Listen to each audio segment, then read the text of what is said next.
Hey everyone, welcome to another episode of Non-Corporate Girls. We're so happy to be back and recording. We're kind of counting down to the last final episodes of the season as we wrap up. So we're happy for you guys to join us. And so let's get into it. Yes, episode 121, knowing your season for redirection. That's such a big word. Redirection. I feel like life is one big redirection. I concur. So we're going to unpack that a little bit. But before we even get into that, let's talk about a positive note because I need to live vicariously through you. And so I need to know all about your birthday positive note. Yeah, so my birthday was so amazing, which not that it never is, because if anybody knows me, my birthdays are a huge thing for me. Like I just literally finished writing the editor's note for our newsletter that'll be coming out tomorrow. So I'm looking forward for all of you to read that.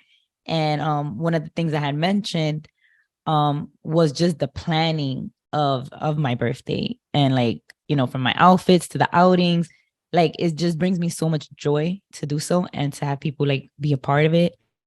And yeah, this birthday was a little bit different because I didn't leave out of the country, which I usually love to do, but I made the best with what I got, like how I was able to plan and what I was able to bring to fruition. And you know, God still having like showing me that I can still enjoy my birthday how I want it and on my terms, even if it doesn't look exactly how I want it to be.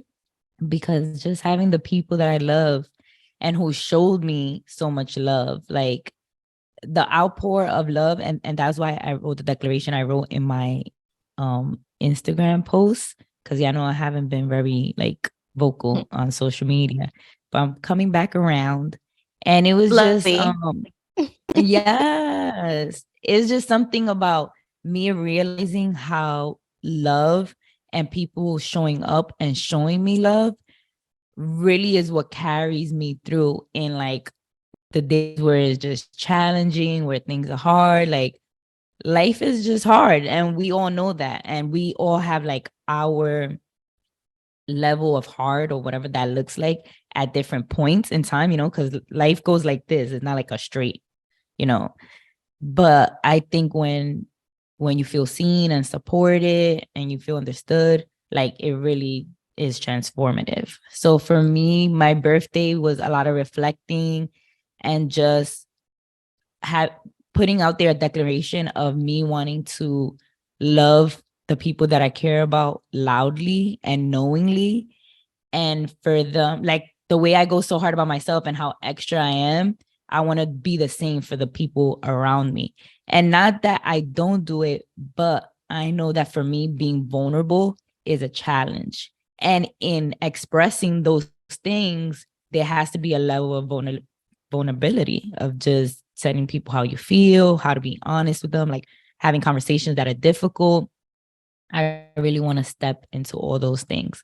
So that's my positive note of just like how my birthday turned out to be so perfect. I was able to go to Miami for a couple of days. Shout out to my friends who just made so many things possible. All the birthday messages and texts and phone calls. Ayanna gifted me a 3-day like work to go kickboxing because I mentioned I wanted to try that. So it's just like the thoughtfulness of everybody, like the gratitude. Sometimes with our day to day, we don't realize how much we're cared for and thought of. And then on your birthday, like it's just a special day for that reminder to get your cup kind of like refilled. Because we all living our lives on a day to day, but I feel like birthdays are so super special because they're just like that reminder to let you know like who is in your corner. Like if you ever forgot, no, like here's the reminder, like you got these people in your corner. Yes, that's so beautiful. I love that you shared that. And it's so funny because I was going to ask you, what is there something different about this birthday than other birthdays for you? I feel like in the time that I've known you, I would say in the past year or two has been your most vulnerable I've ever seen you as a person. And so I'm just wondering, was there anything specifically different about this birthday than others for you? I don't know why I'm getting emotional. That's okay. This is a safe space. I know. I've been doing a lot of crying lately. I think what's different is not fighting through, not like fighting to keep up a facade, or being okay with like not being okay and not. Well, the thing is that I'm not okay with not being okay. Like, I don't want nobody to see me down or going through it. Like, that is not my MO by any means. And I'm just like, what is that helping me to gain when I'm not letting people know that I'm not okay, or I'm not reaching out for the support that I truly need? But I want people to support me, but they don't even know what it is I need because I'm not voicing that.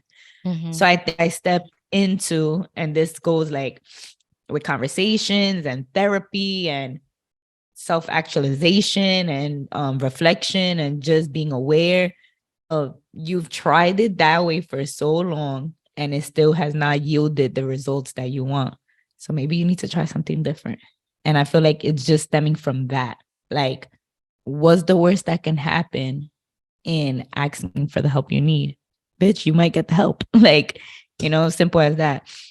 So that's where I'm at with it. It's just like, life is too short to be like bottled up and keeping things inside, or feeling like you need to be strong on your own and not having people to lean on, when there's so many people around you who clearly have shown you like they will show up for you, but only if you allow them to.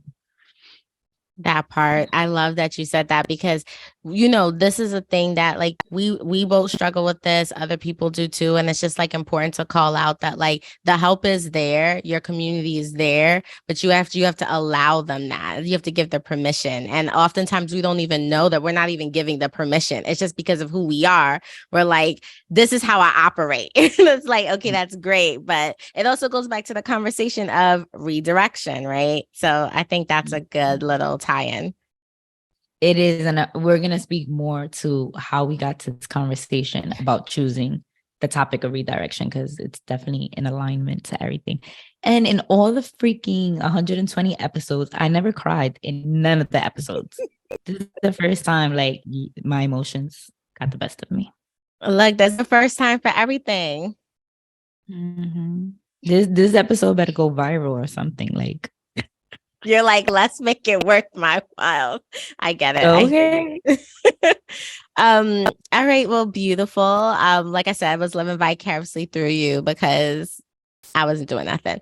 But my positive note for the week is just kind of reiterating from some of the like previous episodes about that whole vacation thing and knowing your time to take the vacation from whatever job. And so I'm officially on vacation from my 9 to 5. And I have to call that out because as entrepreneurs, that don't include the 5 to 9. Like there is specifics. Like sometimes you could be on vacation from everything. Sometimes you can't. I'm in a world right now where I can't be on vacation from my 5 to 9, hence the podcast, but definitely on vacation from the 9 to 5. And it was one of those things that I'm super happy about. And it's like, I'm trying to sit in that and not like have the things in my mind, like, oh, like, do I need to check an email? You know how sometimes you feel like, no, none of that.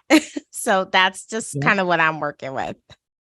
And I was going to say, I think it was dope for you to mention, because a lot of the times that we take vacations from 9 to 5 is like to do something, to go on a vacation, or because it's some event where like it can just be to just be like, you could be home relaxing, like doing absolutely nothing, but still taking that time out. It always doesn't have to be to take off to do something. Right. I love that you said that, because I think that's hard for a lot of people. It's hard for a lot of people to feel like they can just do a staycation in your home, like versus like having to like go somewhere, travel somewhere. But I think rest is so important. And even just having, like you said, just being like time to do things that you are not even that important, but you just want to have time to do them. That doesn't include all the other things you have to do. And so I think for me, it was really important that I took the time to just be like, I knew at some point I wasn't going to travel somewhere, but I was like, I still need these days. So yes, exactly. And that's what I want people to feel encouraged to like Still take the days off, even if it's not that you have to go anywhere or like this. We always are looking for a reason of why we're allowed to take off. And I feel like rest is your right. Like you don't need to earn rest. You don't need to earn rest. And the permission thing, right? Like you have your days, especially if we're talking specifically in a 9-to-5 situation, you have days. Take your days. Don't try to like bank your days and think like, oh, I'm going to wait for the, like, take your time because anything could happen. Like you said, life is short. Anything could happen. You're going to be sitting there thinking, damn, I wish I had just given myself that break. I wish I had not gone so hard and gotten to this burnout. Like whatever it looks like, it's like, take the time. It's there. Do it. So take that's my positive note. Yes. Okay. Mental health day. Super important. Like take it. All right. So thank you. Let's jump into a hustler spirit. And specifically with this hustler spirit, I do call out that, like, you know, when we think about a hustler spirit, we're always trying to feature someone or highlight someone that's doing really great things in their field, etc., or people that people don't know. And our hustle spirits sometimes include ourselves because we're always doing popping things. But I would say this month for April, NCG's been in the news, right? Like this is more news than we've ever had.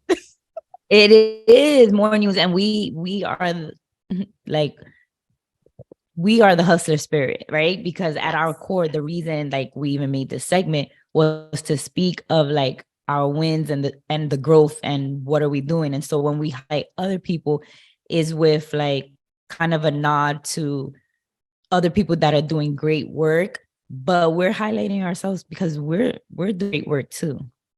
Facts. So this month, shout out to Boss Mag.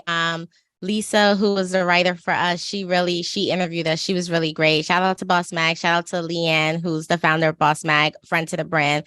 We're really excited that we were able to be featured in their April news. Novia Rose, another one who's been on the scene for a minute. She's been on the scene for a minute hustling. Shout out to her for also featuring us this month. And then lastly, we have Canvas Rebel, which is a newer outlet that came into our world, but really excited that they took the time to also feature us. So shout out to those outlets. Check them out. The links are in our Instagram. So definitely feel free to read, review, watch. We're just really excited that more people are learning about non-corporate girls. Yes, and that is the goal. And definitely support all of these writers and media outlets are people of color. So it just makes us even more proud to be able to kind of highlight them because Black media is just as important.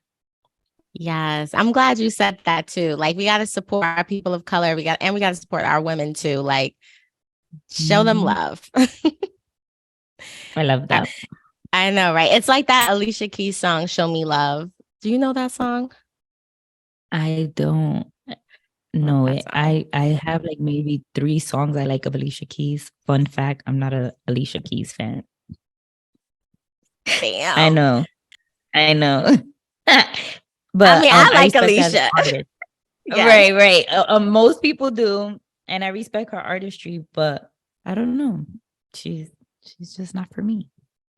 I get it. You know, it's so funny, not to derail, but it's so funny because I was over this past weekend. I think I met like 2-3 people who were telling me about artists that they're not a fan of, like Beyonce, Alicia. And I'm just like, it's just fascinating to me because there are people who go really hard for these people, but then there are also people who really don't mess with them. And I'm like, you know, everybody's like, oh, everybody loves Beyonce. Everybody does not love Beyonce. That is bad. Everybody does not, that's interesting. But I mean, the same way, like, and again, I respect the artistry and I think she's talented, but you know, when there's people that like do something that you feel like is speaking to me, I just don't resonate that much with like Alicia. I get it.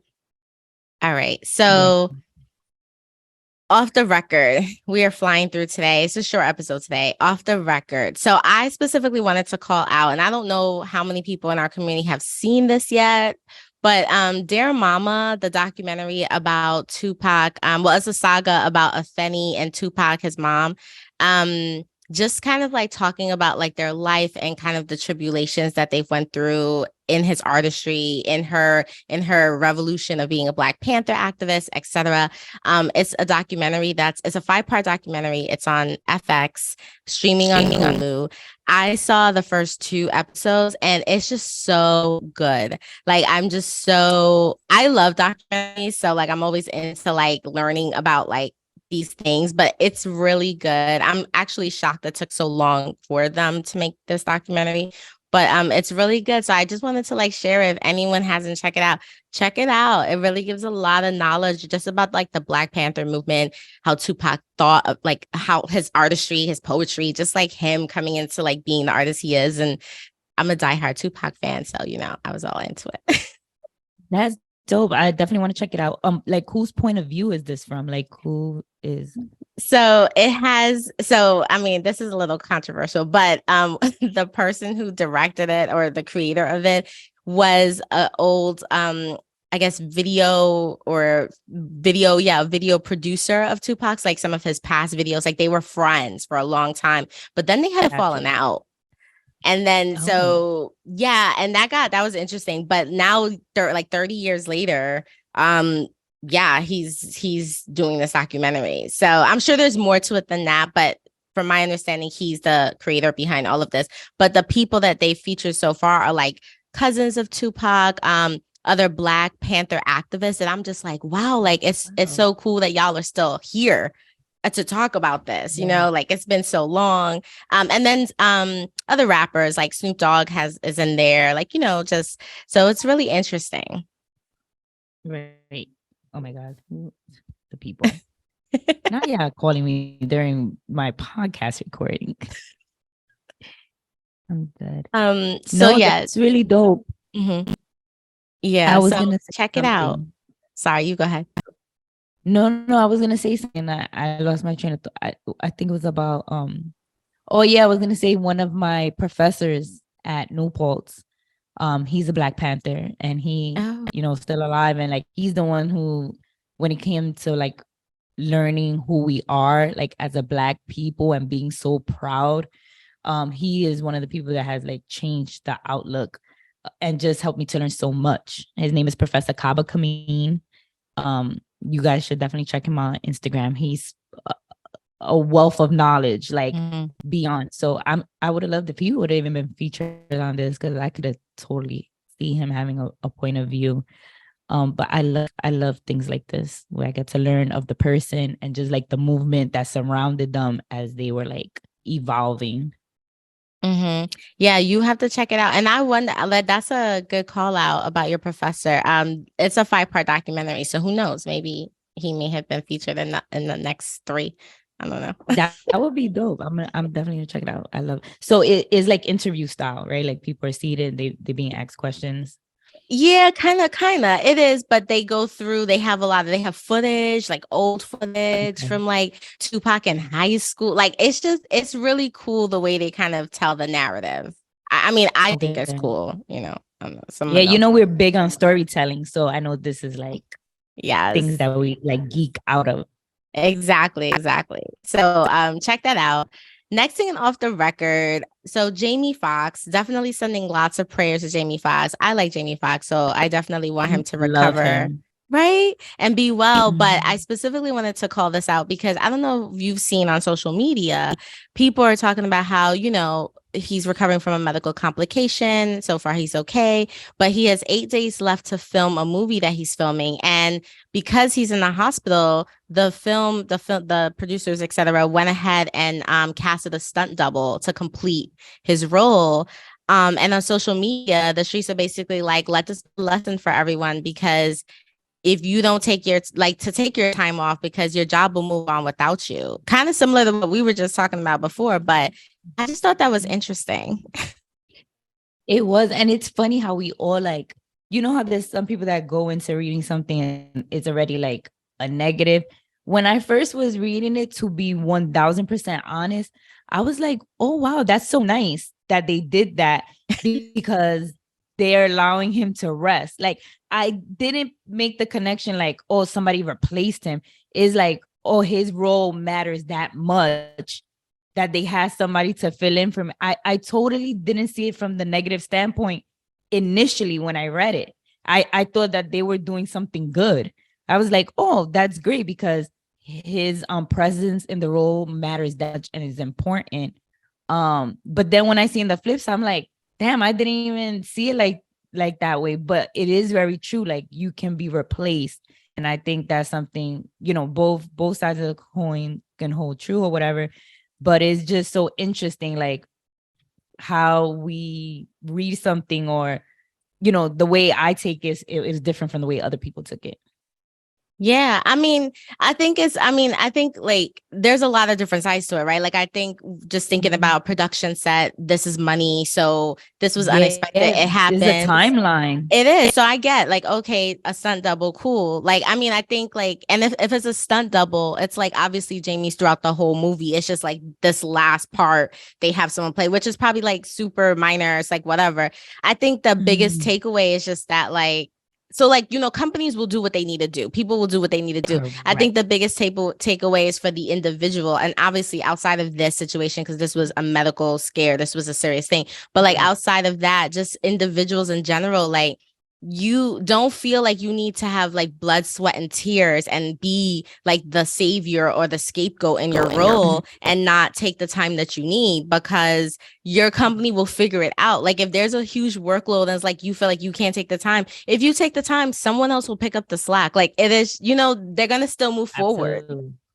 So yes, because that is a bigger lesson to learn, because a lot of us or people who are feeling guilty or even like there's so many scenarios where you're feeling guilty that you need to but you need to put yourself first, because nobody's going to put you first. Nobody's going to think, oh, let me take off the workload from her lap because, this may affect her health. Like people are not thinking like that, to be honest. If you have a manager or a team that does, you are very fortunate, and that's amazing. But for the majority, it's like you have to put yourself first, second, and third, and everything else will follow. 100%. And let it be a reminder too that like if you don't ask for what you need, you're definitely also not going to get it, right? Like you can't sit here and be like, oh my God, my workload is so intense, but I need to take time, but like I just can't, and I can't do this because how will it work? You have to communicate what you need. Like if you, to Delilah's point, if you have a good relationship with your manager, shoot, even if you don't, if you feel like you are tapped out and you actually can't move forward with certain things, you need to communicate that so that they can help spread out your workload. You can help take the time that you need, whatever. But like closed mouths don't get fed. And so like don't sit here suffering in silence. I guess that was my bigger takeaway. Yes. No, that's so important. And I think it's something that you learn over time, because one thing that I had to learn through my career was to communicate, because like you said, closed mouths really don't get fed, and people are not like thinking ahead of time what matters you have going on. So you have to voice that. So it does take some practice, but once you're confident in bringing those things up, more than likely they get accommodated.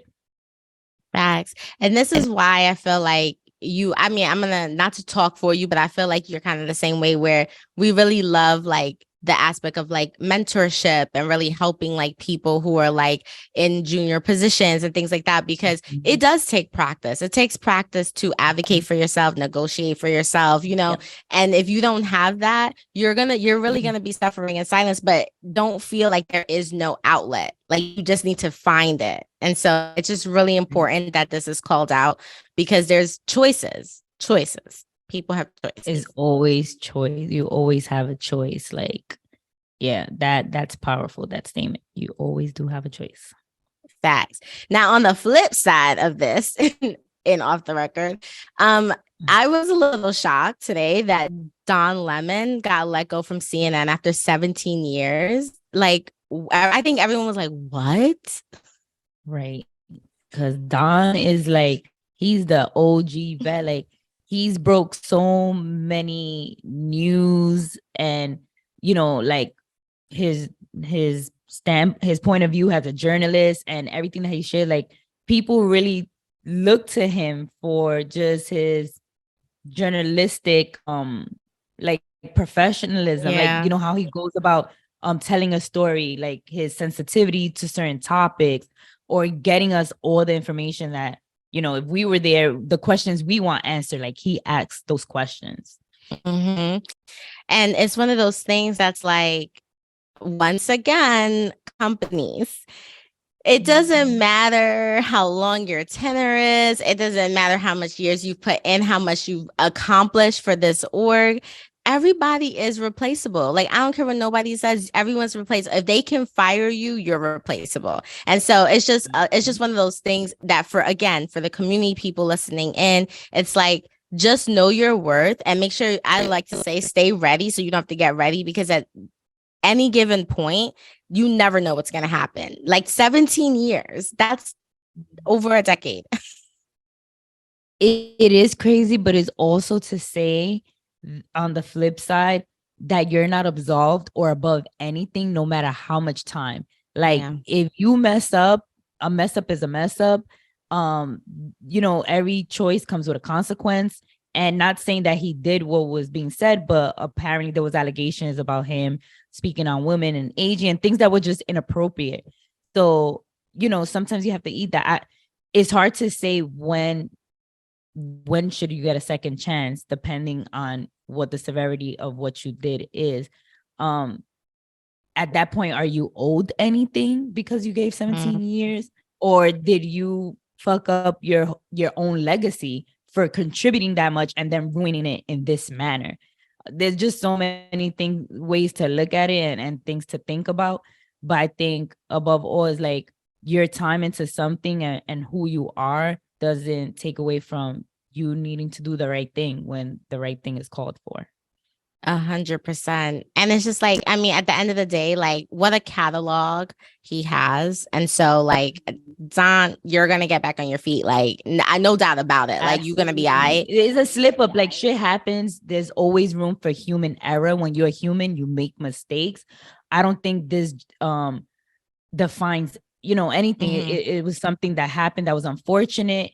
But again, there's so many people that have, like, I think that no one's body of work just gets dismissed because of a mistake, because you cannot take away from what he has contributed to, like, news and society and the media. Like, that doesn't just go away. I feel like people do try to make it go away because of your mistake. And I think that's unfair and selfish. Like, maybe CNN is not the right place for him anymore, and he'll find better, you know, pastures. But to say that he wasn't a legacy there would be a lie. 100%. And again, goes back to outgrowing something, right? Maybe this is his season of redirection. Yes. Because let me tell you, in our conversation of speaking of redirection, some of it is forced. It's exactly when you don't want something to happen that it has to happen, and is probably the exact thing that needed to happen. Who knows? So, you know, shout out to Don Lemon. Like, he's gonna get back on his feet. But yeah, just, it was some shocking news, I think, that everyone was like, whoa, today. No, yeah, it was shocking. And I do want to add another bit. This was kind of a last minute, but it was in the news cycle. And my mom specifically is such a super, super fan of Dancing with the Stars. But one of the judges, Len Goodman, he passed away from bone cancer, who he was fighting for a while, kind of privately, I guess, and had made announcements that I think the previous season was going to be his last season. And unfortunately, he passed away, you know, among family and I believe at his home. But it's just so sad. He was 78 years old, full of life, such a who. If you ever watched the show, his commentary and just like how people respected him, because he was very much like an elegant ballroom dancer, and he just has so much poise. He was like such a elegant, charming older man, like full of wisdom, it seemed like, and a lot of people respected him. And yeah, I just wanted to say rest in peace to Len Goodman, because I know he kind of touched a lot of people through Dancing with the Stars, and, you know, the celebrities that come on the show and kind of take on that challenge. And 100%. Yeah. I And mean, I used to watch Dancing with the Star for a minute. I don't watch it anymore, but yes, he's definitely an same. OG fave for everyone. Yeah. And so that's really sad. I mean, it's always sad when we have to say rest in peace, you know, especially when someone was dealing with something that was such a battle, you know. It's just really sad. Absolutely. And it still was so like full of life. And I feel like he overcame and didn't let that like stop him from living. Yeah, Um, so it just, have compassion because you really, really don't know what people are going through. that part. Okay, so switching gears, hashtag obsessed with. So we've talked about this hashtag obsessed with person before in various ways on different episodes. I think most recently we talked about her in the hustler spirit for her new brand.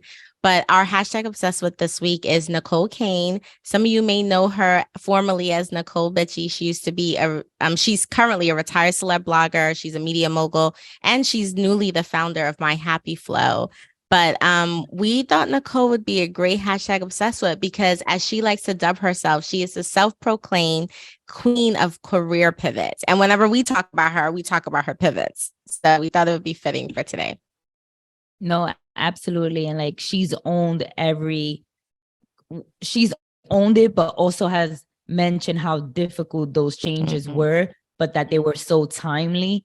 So she's definitely like a poster child for people who like can reinvent themselves and be successful with each reinvention. I like about her too, and we've been following her for a long time.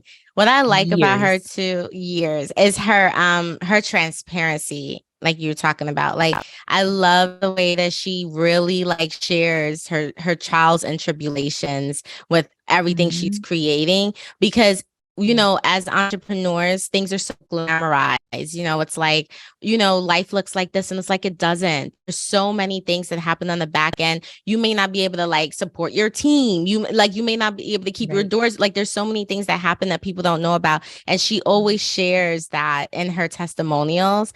And to your point, pivots and just comes up flourishing again in the next thing that she's doing. So it's really admirable. Yes. And I just want to give a shout out to all people who hold space like that on social media or Mm-hmm. just like the internet public where they, you know, social media and the internet could be so many things that are full of ugliness and makes you think twice about yourself. But the people who are doing the messaging and sharing the wisdom for people to be their better selves, like you are so appreciated because you can be anything or choose to share anything. But I feel like you choosing to share your trials and tribulations and just the goodness in people and wanting people to excel, like is so necessary. Facts. And we need more people like that. We need more people like that, which is why I'm someone who's very specific about how I curate my feed because I really want to make sure that I'm getting just the truth and a lot of like things that feel good to me or affect me in some way and that are honest. And I think a lot of people Yes. more people are starting, especially entrepreneurs, are really starting to share some of that because again, especially this like younger demographic coming up, people think like, oh, I want to start a business, I want to do this, or I know I want to be a C-suite exec in like 5 years and just these crazy things. That's like, no, everything is possible, but like these are the steps to get there. And this is actually what it looks like. And so I respect that. I love that more people are doing that. Yes. All And one right. of my favorites that I follow, Danye Taylor on Instagram, she Mm-hmm. was on a podcast and she said something really dope that she was like, not verbatim, maybe these words, but I'm paraphrasing. She was like, I never follow trends really, like I just do me. And Mm-hmm. I thought that was so dope because she was like, doing me is the trend. Like that's the authenticity, like being myself. Like that's the trend. Like that's where it's at. The more you can just be who you are fully and truly, you will be in the position to be in the right places. You're going to attract the people that are for you because think about it. If you're trying to be something that you're not, you're going to get things that are not aligned for you because that's not who you are. Mm-hmm. I And I thought that was love dope. that. And shout out to her because we talked about her ebook too, I think on the past episode Mm-hmm. too for Hustler Spirit. But like, that's what I'm saying. We need more people like that, because they're at the end of the day, like, you need to see that the facade that you think you want to be on social media is not true to you at all. And we need more people who understand that, like, you set the trend, you get to decide what that looks like. You get to be authentic, and the people who are for you will come. The ones who won't, and that's okay. You don't need them. Yeah. And that success is really like, it's available to all of us to be successful. There's nothing different really that sets us apart from, like, let's say a Danye or anybody who's in our grasp. It's just what they did to get there. So sometimes we just have to like assess. And one question that has come up for me lately, and I'm trying to ask myself constantly, is, and what I'm doing right now getting me closer to the life that I want to live? Whether it's I need to finish editing, whether I need to do this task, whatever it is, like, or if I'm wasting my time in something else, I just need to ask myself, is this getting me closer to the life I say that I want to live?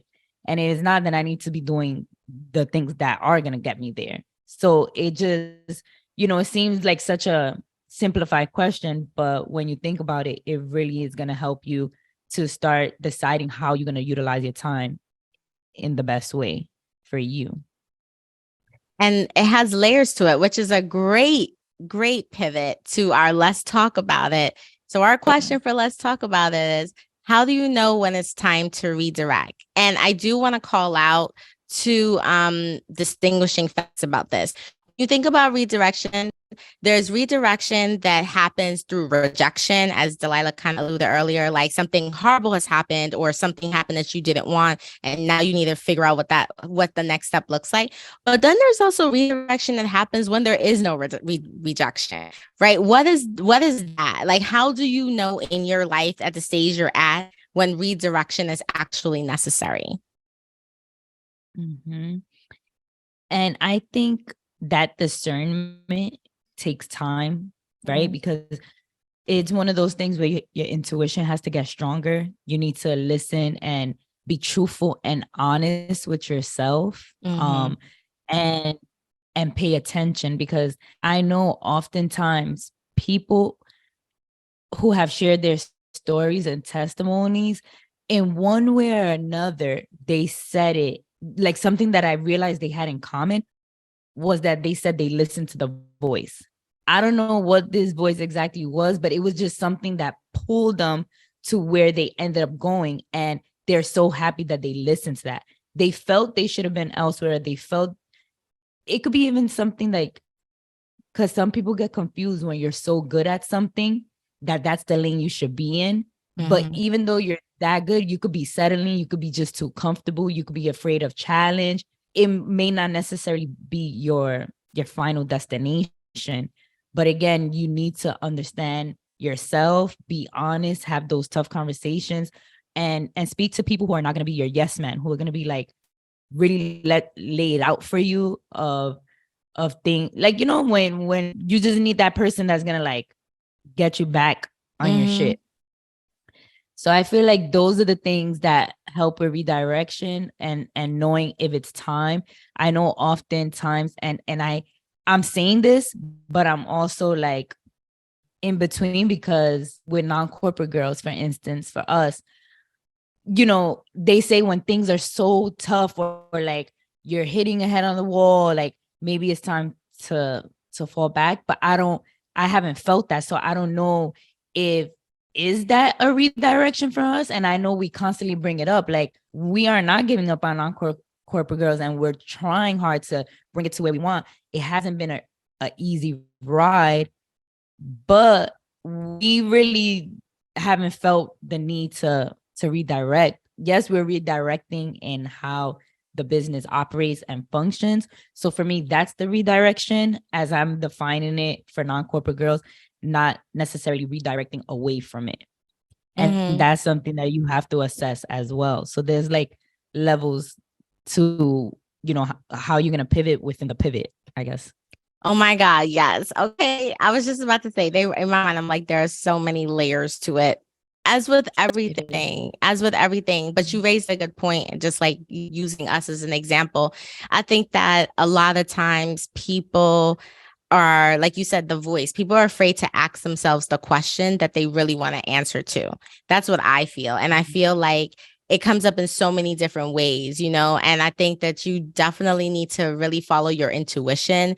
You need to do, like you said, some self-auditing and really figure out like what is it that you want. And then also the whole thing about final destination, like I feel like people feel like forever has to be a thing. Forever is not a thing, at least not in my world. And I just feel like you can always change course. You can always change course. You don't have to buy a house that you have to live in for 10 years. You don't have to stay at a job for 18 years. You don't have to do those things. You can decide to change course. And I think when you think about redirection, you have to think about what's important in that, right? If you are in a specific role and you decide that, let's say no rejection happened, you weren't going for promotion or anything, you're just in a role and you're not feeling it anymore, something about it, you're not finding your joy, whatever it looks like, maybe that's an opportunity for you to really think about what a redirect would look like. Maybe it's not, maybe it's a whole different field. Maybe it's not. Maybe it's just actually changing up the work that you're doing. Maybe it's another team, right? Like there's so many layers to what that looks like. You have to ask the question of what is it that you want?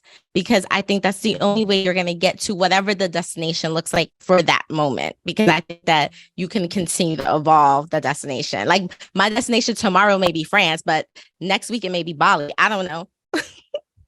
No, that's a fact.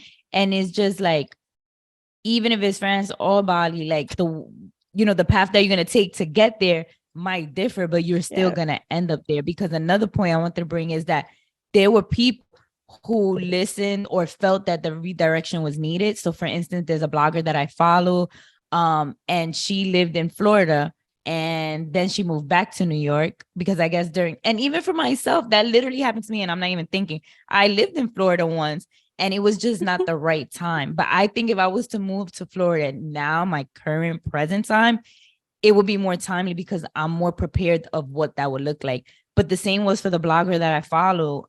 She moved there. It kind of wasn't just the right timing. Then she moved back, ended up finding her partners in a healthy, fruitful relationship. And she ended up meeting somebody who wanted to move to Florida. So now they moved to Florida together.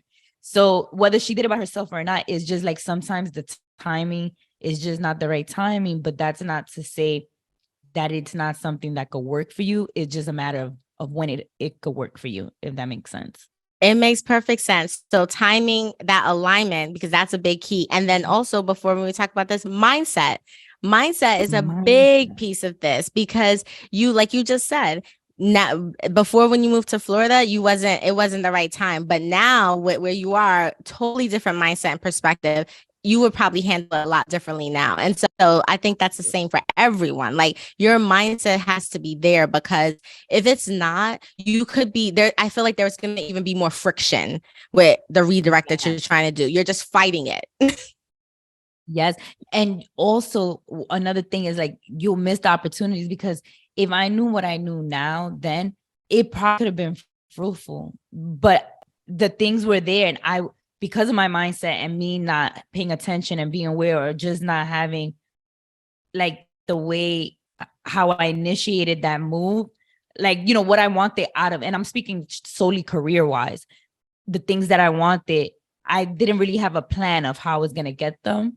And now I have more understanding of how I want things to be, what I'm capable of doing, how I can like manage a business, being in another, like just so many things that is just like, until you don't go through those things and like learn more through your process, you're not going to be able to have that like circle back moment. Yeah, I think you said, I love the word discernment, and that's a really great word to classify all of this. I think that the message here for the community is that you need to have discernment to know when it's your time for redirection, period. Mm-hmm. Like at the end of the day, there's so many different things in our lives, career-wise, family-wise, relationship-wise, that will cause us or question us to redirect. And we need to figure out, what does that look like? And I think me and Delaila can both attest that this has shown up too many times in different ways in our lives, and we still trying to Mhm. figure it out, hence non-corporate girls. Yes. But that discernment is key. And then add on the mindset, add on the timing and alignment, opportunities. Absolutely. And doing it all for yourself. Like, you can't think of who you're making happy or upsetting or about your kids, your mother. Like, it really has to be a true decision within yourself that you make for you, because you're the only one that'll live in either your regret or your prosperity. Whatever it takes you, like, you gotta own that, because then that's the final step of the redirectioning, whatever. It is owning, the choice that you made and where it's going to land you. It was where you needed to be at that time. 2 snaps to that. Can I just say, and technically this is probably something that should be talked about in our last episode of the season, but I just really feel like season 6 and maybe like season 5, but I really feel season 6, we've really like kind of connected the dots more in terms of like being the professional wellness entrepreneurship platform that we are, like really connecting that lifestyle wellness piece to professional development and personal development. I feel like season 6 has been like a gold mine. No, I totally agree. And it reminds me of that Lauryn Hill song, like, how you gonna be, the one where it's like, how you gonna be good if you ain't right within? Yo, how you gonna if you ain't right with that? Yeah, like, it's true. Like, it literally every ends, like, starts and ends with our well-being. You Yeah. can't be good to anything or anybody if you're not good with yourself. And that's another like caveat I was gonna throw out there, that realize the place that you are emotionally, spiritually, happy. You know how they say, don't make any major decisions while angry. That's something also to think about, because, for people that go through depression or is, tumultuous times in their lives, maybe those are not the best times to make a decision, because you're not in your best you state. So that's something. Or if you're surrounded by people that are super negative or judgmental, also discernment for the people that you seek advice from and share information with. Facts. You just need to have discernment in your life. Okay. So practice that. Yes. Well, So I know this has been so great per the norm. But yeah, I think that's kind of our thought process on redirection and kind of where we see ourselves, where we would like you to see yourselves. Any final good. thoughts on that? No final thoughts. Oh, so another thing that we had spoken about with redirection was, when you're part of certain groups, communities, and you're evolving, but those people matter to you and you still care about them. So showing up differently, and how that you're gonna redirect in how what people are used to you in the dynamic of your relationship, and how to navigate that. And it's totally okay for you to express, like, look, I know, like, I mean, Ayanna mentioned it, with your friend, with your cousin's trip. Like, guys, I'm not gonna take on the planning. I want to join, I want to be a part of it, but I'm not gonna do this aspect. So it's also just, reteach people how you choose to show up and how you want to show up this moment forward. And we could change ourselves over and over for as long as we need to, because that's also a part of the redirection. So It's a my final. constant evolution, constant. And you got to be okay with that. You got to be okay with that change because the change is going to happen regardless. So people got to get on board. So, yes. Yes. And changes. If we can all accept change, because I know for many people, change is probably the most difficult for them to accept. But it's probably, if we can lean into the change more, we'll probably have the outcomes we want sooner. I agree. And I know specifically like in my family, people hate change. But I also think when you think about change, it's really thinking about the opportunities. And I feel like part of the reason why people hate change is because they hate losing that control, right? And it's like, just have that notion that like we don't the only thing you can control is yourself. We can't control life. We can't control environments. So if we let a little bit of that control go, and I'm talking to myself too, we let a little bit of control go, we're actually we're giving ourselves the more space, more grace to actually lean into things that require us to have discernment, lean into things where we can do self-auditing, lean into things where redirection actually happens. We can't do that when we're still fighting this battle with ourselves, because you're only fighting with yourself. No one else. Yep. Oh, that was a great way to end this episode on. I know. I feel like we could talk about this all day long. All right. Well, I guess on that note, we're so out, right? Yes. Later, guys. Peace.